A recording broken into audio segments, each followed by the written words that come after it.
Everyone, welcome back to English with Ramesh. ఈ మధ్య కాలంలో చాలా ఎక్కువగా మనం ఉపయోగిస్తున్న వాక్యాలు కావచ్చు, మనం అడుగుతున్న క్వశ్చన్స్ ఏంటి అంటే, అతనికి కరోనా వచ్చింది, నీకు పాజిటివ్ వచ్చిందా, నీకు నెగిటివ్ వచ్చిందా, నాకు నెగిటివ్ వచ్చింది, అతనికి పాజిటివ్ వచ్చింది, నువ్వు వ్యాక్సిన్ తీసుకున్నావా, ఆమె వ్యాక్సిన్ తీసుకున్నదా, గవర్నమెంట్ వ్యాక్సిన్ ఇస్తున్నదా, మీ ఊళ్ళో ఎన్ని కేసులు వచ్చినాయి, అక్కడ ముంబైలో ఎన్ని కేసులు వచ్చినాయి, మహారాష్ట్రలో ఎన్ని ఉన్నాయి, ఇవన్నీ కూడా మనం చాలా ప్రతిరోజు మాట్లాడుతున్నాం. వీటిని మనం ఇంగ్లీష్లో ట్రై చేస్తే ఇంగ్లీష్ నేర్చుకోవచ్చు కదా సింపుల్గా. ఎందుకంటే మన చుట్టూ జరుగుతున్న విషయాల నుండి కావచ్చు, బ్రేకింగ్ న్యూస్ నుండి కావచ్చు, నేర్చుకునే ఇంగ్లీష్ చాలా న్యాచురల్గా ఉంటుంది, చాలా కాన్ఫిడెంట్గా మనం మాట్లాడగలుగుతాం, ఎప్పటికీ గుర్తుపెట్టుకునే అవకాశం కూడా ఉంటుంది. Based on that particular concept I'm trying the most practical classes in our channel. మా ఛానల్లో అలాంటి ప్రాక్టికల్ క్లాసెసే నేను ట్రై చేస్తున్నాను. ఈరోజు కూడా మనం నేర్చుకోబోయేది ఏంటి అంటే, పాజిటివ్ వచ్చిందా, నెగిటివ్ వచ్చిందా, వ్యాక్సిన్ తీసుకున్నావా, ఇట్లాంటి ప్రతిరోజు most used sentences and most asked questions, ఇవన్నీ కూడా మనం ఈరోజు నేర్చుకుందాం. ఇక నుండి మీ ఫ్రెండ్స్ని కూడా మ్యాక్సిమం ఇలాగే ఇంగ్లీష్లో అడిగే ప్రయత్నం చేయండి. Okay, let's get started. అలాగే ఈ ఛానల్ చూస్తున్న వారు, కొత్తగా చూస్తున్న వాళ్ళు అయితే సబ్స్క్రైబ్ చేసుకొని షేర్ చేసే ప్రయత్నం చేయండి. బెల్ ఐకాన్ మీద క్లిక్ చేస్తే ప్రతి క్లాస్ మిస్ కాకుండా చూడొచ్చు. Okay, let's get started. Well guys, ఇక్కడ రీసెంట్ బ్రేకింగ్ న్యూస్ ఏంటి అంటే, పవన్ కళ్యాణ్కి పాజిటివ్ వచ్చింది, పవన్ కళ్యాణ్కి కరోనా పాజిటివ్ వచ్చింది అనేది. అలాగే ఇంకా కొన్ని న్యూస్ థింగ్స్ ఉన్నాయి, అవన్నీ కూడా మాట్లాడుకుందాం. వచ్చింది అంటే ఏమని చెప్తాము, Pawan Kalyan has tested positive, Pawan Kalyan has tested positive. ఇది ప్రెజెంట్ పర్ఫెక్ట్ టెన్స్లో ఉంది. పవన్ కళ్యాణ్ అంటే సింగులర్, అంటే హీ, కాబట్టి ఏం యూజ్ చేస్తాము, హీ సీట్ అయితే హ్యాస్ ఉపయోగించి తర్వాత వర్బ్ నెంబర్ 3 ఉపయోగిస్తాం. ఓకే, ఇక్కడ ఏంటి, Pawan Kalyan has tested positive అంటే అతనికి పాజిటివ్ వచ్చింది అని అర్థం. ఇదే సెంటెన్స్ ని మనం సింపుల్ పాస్ట్ లో కూడా చెప్పవచ్చు. ఏంటి, పవన్ కళ్యాణ్ టెస్టెడ్ పాజిటివ్, అప్పుడు అది ఏంటి, simple past tense. Simple past అంటే సబ్జెక్ట్ తర్వాత డైరెక్ట్ గా వర్బ్ నెంబర్ 2 ఉపయోగిస్తాం, దాట్స్ ఇట్. అప్పుడు ఏమవుతుంది, పవన్ కళ్యాణ్ టెస్టెడ్ పాజిటివ్ అంటే పవన్ కళ్యాణ్ కి పాజిటివ్ వచ్చింది. రెండింటి మీనింగ్ కూడా సేమ్, మీకు ఏది కంఫర్టబుల్ ఉంటే అది గుర్తుపెట్టుకునే ప్రయత్నం చేయండి. ఓకే, ప్రెజెంట్ పర్ఫెక్టా, సింపుల్ పాస్టా, వాటెవర్. అదేవిధంగా ఇప్పుడు మనం అడుగుతాం, క్వశ్చన్ అడుగుతున్నాం, పవన్కి పాజిటివ్ వచ్చిందా అని క్వశ్చన్ చేస్తున్నాం. అప్పుడు ఏమవుతుంది, క్వశ్చన్ చేసినప్పుడు హెల్పింగ్ వర్బ్ బయటకు వచ్చేసి has Pawan Kalyan tested positive, has Pawan Kalyan tested positive అంటే పవన్ కళ్యాణ్కి పాజిటివ్ వచ్చిందా అని అర్థం. అట్లా కాకుండా నువ్వు నీ ఫ్రెండ్ని అడుగుతున్నావు, ఫర్ ఎగ్జాంపుల్ నీకు పాజిటివ్ వచ్చిందా అని అడగాలనుకుంటున్నారు అనుకోండి, అప్పుడు యూ, నీవు లేదా మీరు అంటే యూ కదా సబ్జెక్ట్, యూతో మనం ఏం ఉపయోగిస్తాము, హ్యావ్ ఉపయోగించాలి, హ్యాస్ కాదు. హ్యాస్ అనేది హీ షీట్తోనే ఉపయోగిస్తాం. అప్పుడు హ్యావ్.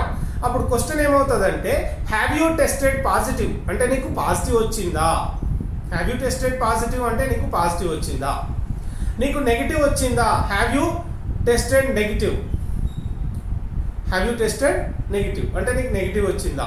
ఓకే, ఈ విధంగా. సో మనము డైలీ లైఫ్లో అడగండి మీ ఫ్రెండ్స్ని, అరే నీకు నెగిటివ్ వచ్చిందా అంటే హ్యావ్ యూ టెస్టెడ్ నెగిటివ్, లేదా నీకు పాజిటివ్ వచ్చిందా అంటే హ్యావ్ యూ టెస్టెడ్ పాజిటివ్, ఇట్లా. లేదా ఫ్రెండ్కి ఒక ఫర్ ఎగ్జాంపుల్ అతనికి పాజిటివ్ వచ్చిందని చెప్పాలంటే ఈ has tested positive. Okay, well guys, ఇట్లా. ఇప్పుడు ఏంటి, పవన్ కళ్యాణ్కి పాజిటివ్ వచ్చిందా అంటే has Pawan Kalyan tested positive. అవును వచ్చింది అంటే ఎస్ ఈ హ్యాస్, ఎస్ ఈ హ్యాస్ అని చెప్తాం. ఓకే, ఇదొకటి. ఇప్పుడు వ్యాక్సిన్ తీసుకున్నాడా పవన్ కళ్యాణ్, వ్యాక్సిన్ తీసుకున్నాడా, ఇది ప్యాసివ్ వాయిస్లో అడుగుతాం సింపుల్గా. ఎందుకు అడుగుతామంటే, doctors have vaccinated Pawan Kalyan అని చెప్పొచ్చు. డాక్టర్స్ పవన్ కళ్యాణ్కి వ్యాక్సిన్ ఇచ్చారు, doctors have vaccinated Pawan Kalyan. Vaccine ఇచ్చేది ఎవరు, డాక్టర్సే కదా. అప్పుడు డాక్టర్స్కి కంటే ఇంపార్టెన్స్ ఇక్కడ ఏంటి అంటే, ప్యాసివ్ వాయిస్లో చెప్పడానికి మనం ప్రిఫరెన్స్ ఇస్తాం. ఎందుకంటే పవన్ కళ్యాణ్కి వ్యాక్సిన్ ఇచ్చారు అని చెప్తే సరిపోతుంది, డాక్టర్స్ ఇచ్చారు అని చెప్పాల్సిన అవసరం లేదు. అప్పుడు ఏమవుతుంది, ఈ has been vaccinated, simple. Pawan Kalyan has been vaccinated అంటే పవన్ కళ్యాణ్ వ్యాక్సిన్ తీసుకున్నాడు. ఓకే, అది. ఇక్కడ హ్యాస్ హీ బీన్ వ్యాక్సినేటెడ్ అంటే అతను వ్యాక్సిన్ తీసుకున్నాడా అని అడగడానికి ఏంటి, హ్యాస్ బయటకు వస్తుంది మళ్ళీ. హ్యాస్ హీ బీన్ వ్యాక్సినేటెడ్ అంటే అతను వ్యాక్సిన్ తీసుకున్నాడా. అప్పుడు ఆన్సర్ ఏంటి, ఎస్ ఈ హ్యాస్ బీన్, ఎస్ ఈ హ్యాస్ బీన్, ఈ విధంగా చెప్తాం. ఓకే. సో ఇక్కడ ఏంటి అంటే అతనికి వ్యాక్సిన్ ఇచ్చారు అతనికి, లేదా అతను వ్యాక్సిన్ తీసుకున్నాడు, వాడేవర్. ఓకే, వెల్ ఇక్కడ ఏమవుతుంది, ఇదే క్వశ్చన్ మీ ఫ్రెండ్స్ని అడగాలనుకున్నారు అనుకోండి, ఆర్ యూ వ్యాక్సినేటెడ్, నువ్వు వ్యాక్సిన్ తీసుకున్నావా, లేదా వర్ యూ వ్యాక్సినేటెడ్, నువ్వు వ్యాక్సిన్ తీసుకున్నావా, లేదా హ్యావ్ యూ బీన్ వ్యాక్సినేటెడ్, నువ్వు వ్యాక్సిన్ తీసుకున్నావా. మూడింటి మీనింగ్ కూడా సేమ్. ఆర్ యూ వ్యాక్సినేటెడ్, నువ్వు వ్యాక్సిన్ తీసుకున్నావా, ప్రెసెంట్లో అది. వెల్ నిన్న మొన్న తీసుకున్నావా అంటే వర్ యూ వ్యాక్సినేటెడ్, లేదా హ్యావ్ యూ బీన్ వ్యాక్సినేటెడ్, నువ్వు వ్యాక్సిన్ తీసుకున్నావా. ఇలా 3 టైప్స్లో మనం క్వశ్చన్ అడగవచ్చు. Okay, so this is how you can simply speak English very confidently, చాలా సింపుల్గా, with the things that are happening around us. మన చుట్టూ జరుగుతున్న విషయాలు మనం ప్రతిరోజు తెలుగులో 100 సార్లు అడుగుతాం. వ్యాక్సిన్ తీసుకున్నావా, వ్యాక్సిన్ ఇస్తున్నారా, ఆర్ దే వ్యాక్సినేటింగ్ అంటే వాళ్ళు వ్యాక్సిన్ ఇస్తున్నారా, is the government vaccinating the people, government vaccination ఇస్తున్నదా ప్రజలకి, ఈ విధంగా. సో ఇప్పటి నుండి మీరు ప్రతిదీ కూడా కరోనాకి సంబంధించి try to speak out everything in English. Positive వచ్చిందా, నెగిటివ్ వచ్చిందా, వ్యాక్సిన్ తీసుకున్నావా, వ్యాక్సిన్ ఎందుకు తీసుకోలేదు, వాళ్ళు వ్యాక్సిన్ ఇస్తున్నారా, all these questions are to be asked in English only. So please I request you to speak out all these things in English.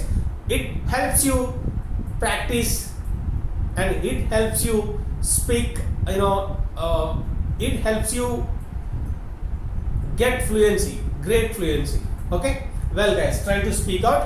Anyway, ఇంకొక మొన్న ఒక రోజు పోల్ పెట్టడం జరిగింది మన ఛానల్లో. ఏంటి అది అంటే, లాలు వాజ్ గ్రాంటెడ్ బెయిల్. అయితే ఈ క్వశ్చన్ మనం ఎట్లా అడిగినాను అంటే, లాలు ప్రసాద్కి బెయిల్ వచ్చింది. ఇది మీరు పొలిటికల్గా చూడాల్సిన అవసరం లేదు, ప్రతిరోజు జరుగుతున్న విషయాలు నేను ఎగ్జాంపుల్స్గా చెప్తూ ఉంటాను. Lalu has granted bail or Lalu has been granted bail అని చెప్పి నేను ఒక పోల్ పెట్టడం జరిగింది. ఆ పోల్ గురించి డిస్కస్ చేస్తే కనుక ఈ ఎగ్జాంపుల్తో మనకు క్లారిటీ వస్తుంది. ఇక్కడ court granted bail to Lalu, court లాలుకి బెయిల్ ఇచ్చింది, ఇదే కదా చెప్పేది. అయితే ఇక్కడ బెయిల్ ఎవరిస్తారు, కోర్టే ఇస్తుంది. ఇక్కడ వ్యాక్సిన్ ఎవరిస్తారు, డాక్టరే ఇస్తాడు. అలాంటప్పుడు అది టెన్స్లో కాకుండా ప్యాసివ్ వాయిసెస్లో చెప్పాలి, టెన్సెస్లో కాకుండా. అక్కడ మనం చెప్పాలనుకున్న విషయం ఏంటి, లాలుకి బెయిల్ వచ్చింది, దాట్స్ ఎనఫ్. కోర్టే ఇస్తుంది, అది అందరికి తెలుసు. ఓకే, లాలుకి బెయిల్ వచ్చింది అని చెప్తే సరిపోదు. అప్పుడు ఏమవుతుంది, లాలు వాజ్ గ్రాంటెడ్ బెయిల్ అంటే లాలుకి బెయిల్ వచ్చింది అని చెప్పడానికి. ఓకే, అదేవిధంగా ఇదే సెంటెన్స్ని నేను ప్రెసెంట్ పర్ఫెక్ట్లో కూడా చెప్తాం. ఏమని, court has granted bail to Lalu, court లాలుకి బెయిల్ ఇచ్చింది. Court has granted bail to Lalu అంటే ఇక్కడ ఏంటి, కోర్ట్ లాలుకి బెయిల్ ఇచ్చింది అని అర్థం. ఇదే సెంటెన్స్ ఏ విధంగా చెప్పొచ్చు, Lalu has been granted bail. Lalu has been granted bail అంటే లాలుకి బెయిల్ ఇచ్చారు అని అర్థం. ఓకే, ఈ విధంగా. అంతేకాని నేను అందులో మెన్షన్ చేసినట్టుగా 2 ఆప్షన్స్ ఇచ్చాను కదా, అందులో చూస్తే కనుక ఏంటి, ఇక్కడ లాలు హ్యాస్ గ్రాంటెడ్ అని చెప్తే కనుక అది అబ్సల్యూట్లీ బిగ్గెస్ట్ మిస్టేక్. ఇక్కడ దీని అర్థం ఏమవుతుందో తెలుసా, లాలు హ్యాస్ గ్రాంటెడ్ బెయిల్ అంటే లాలునే బెయిల్ ఇచ్చాడు అని. లాలు బెయిల్ ఇచ్చాడు, ఎవరికి, లాలు ఎందుకు బెయిల్ ఇస్తాడు, కోర్టు కదా ఇచ్చేది. అంత డిఫరెన్స్ వస్తుంది చూడండి 2 థింగ్స్ మధ్యలో. ఇక్కడ కోర్టు బెయిల్ ఇచ్చింది అని చెప్పాలంటే కోర్ట్ హ్యాస్ గ్రాంటెడ్ బెయిల్ అంటాం, ఎందుకంటే కోర్టే బెయిల్ ఇచ్చేది. అంతే తప్ప ఇక్కడ లాలు హ్యాస్ గ్రాంటెడ్ బెయిల్ అని చెప్తే లాలు బెయిల్ ఇచ్చాడు అనే మీనింగ్ వస్తుంది తప్ప లాలుకి బెయిల్ ఇచ్చారు అని రాదు. అందుకే ఇది అబ్సల్యూట్లీ రాంగ్. అప్పుడు ఏం చెప్పాలి, Lalu has been granted bail అని మాత్రమే చెప్పాలి, కానీ లాలు హ్యాస్ గ్రాంటెడ్ బెయిల్ అనేది అబ్సల్యూట్లీ బాహుబలియన్ మిస్టేక్, చాలా పెద్ద mistake. Okay, that we are not suppose to do. Anyway, ఇప్పుడు ఏం చెప్తారు, Lalu has been granted bail అనేది కరెక్ట్. ఇక్కడ అదేవిధంగా అతనికి బెయిల్ వచ్చిందా అని క్వశ్చన్ చేయాలనుకున్నప్పుడు వాస్ హీ గ్రాంటెడ్ బెయిల్, ఈ వాస్ బయటకు వస్తుంది. వాస్ హీ గ్రాంటెడ్ బెయిల్, అతనికి బెయిల్ వచ్చిందా, ఎస్ హీ వాస్, అవును అతనికి బెయిల్ ఇచ్చారు, వచ్చింది. అదే క్వశ్చన్ని ప్రెసెంట్ పర్ఫెక్ట్ ప్యాసివ్ వాయిస్లో ఏ విధంగా అడుగుతారంటే, has he been granted bail, has he been granted bail, ఈ హ్యాస్ బయటకు వస్తుంది. అప్పుడు ఏంటిది, has he been granted bail అంటే అతనికి బెయిల్ ఇచ్చిందా. ఓకే, అతనికి బెయిల్ వచ్చిందా లేదా అతనికి బెయిల్ ఇచ్చారా, ఎస్ హీ హ్యాస్ బీన్ అని చెప్తే సరిపోతుంది. Well, guys, this is what about our breaking news and the things that happen around us every day. Well, let us try to speak English and let us try to learn English from the things that are really practical and that will help us speak fluent English. Okay, thanks a lot for supporting. అలాగే ఛానల్కి subscribe చేసుకోవడం మర్చిపోవద్దు, వీలైతే share చేసే ప్రయత్నం చేయండి. Okay, the more subscribers we get, the more energy I will be getting and I will be giving you superb content all the time. Thanks a lot. Have a great day. Bye for now.